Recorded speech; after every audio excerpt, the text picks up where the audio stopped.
So the next sort of data I'll look at are binary, ordinal and categorical data. So I'm sure you've come across sort of proportions and percentages, so it's fairly obvious. You can summarise the data as in that way.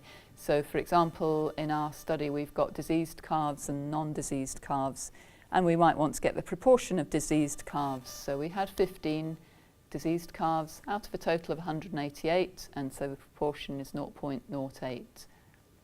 More commonly, people are probably happier to talk rather than about proportions, but about percentages.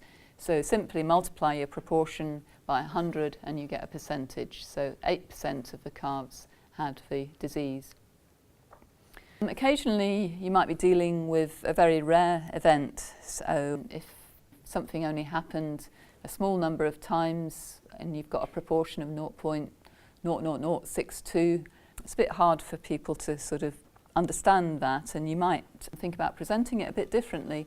And so you might say, well, instead, rather than giving it in that way or even as a percentage, say it's a proportion per this number of animals, or this happened per this number of animals. So you would say there were 6.2 occurrences per 10,000 animals. And I think people find it easier to sort of visualise what that means. They can imagine, well, try and imagine 10,000 animals, and they think about, 6.2 have got the disease or something. Yeah.